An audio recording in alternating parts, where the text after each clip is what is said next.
برا ہی لگے۔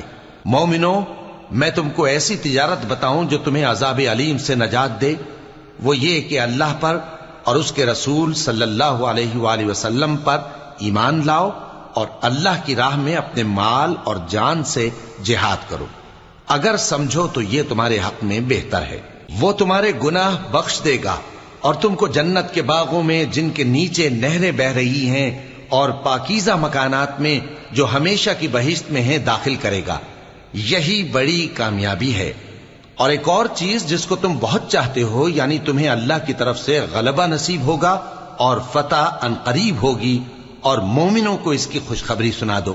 مومنوں، اللہ کے مددگار ہو جاؤ، جیسے عیسیٰ ابن مریم نے حواریوں سے کہا تھا کہ بھلا کون ہے جو اللہ کی طرف بلانے میں میرے مددگار ہوں؟ حواریوں نے کہا کہ ہم اللہ کے مددگار ہیں۔ سو بنی اسرائیل میں سے ایک گروہ تو ایمان